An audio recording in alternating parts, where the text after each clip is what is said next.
This right here is a high-grade build fighter GMGM I just painted. As you can see, the painting scheme is fairly straightforward, replacing the upper orange-red color with a starry sky effect. This effect looks pretty good on this kit. Detailed and slim body with nice metallic sparkles on top, making it kind of dreamy and cool.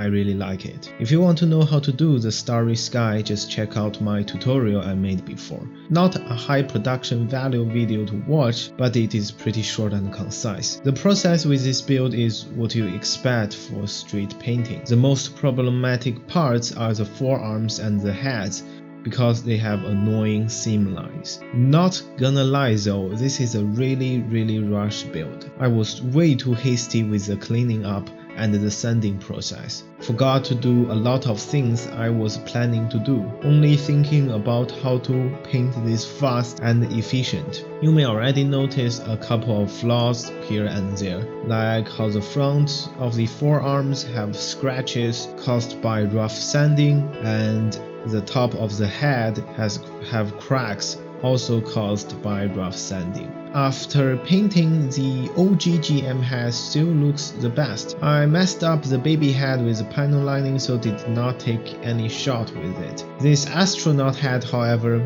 came out a bit underwhelming. I thought the space style head would suit this effect pretty good, but the normal GM head just looks better. I tried something different this time with the gray areas on the white part. These tiny places are hard to deal with if you try to mask them. So instead of cutting little pieces of masking tape and put them on, I used enamel paint and brushed them on. Since enamel thinner won't have much reaction with lacquer paint, paint them with a brush and wipe out the excess is much easier to do than masking. But you do need to make sure you thin the paint right. I first made it too thin and it just flow out everywhere. Then tried to paint them on straight and it came out too thick. So this time I actually spent some time trying arrows and did not really save much time. But next time it will definitely be quicker. I painted the back of the eye silver so it got that nice reflection through the translucent green piece. You can really see how the plastic surfaces are all a bit curvy, not perfectly flat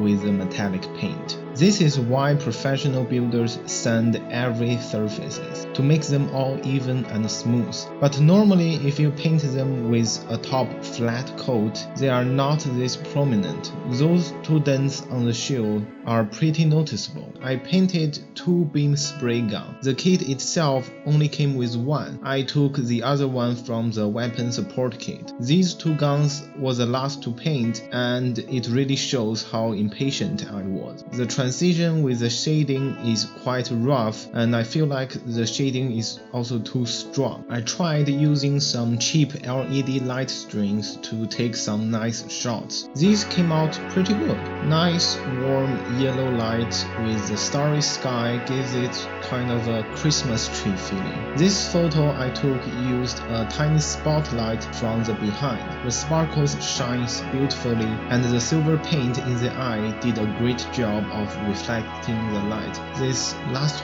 one is my favorite. Even after all the regrets for the rush and the imperfections left, I can say for certain I feel very satisfied and happy with this build. I love how dreamy it looks. I hope you may find it interesting or enjoying to watch as well.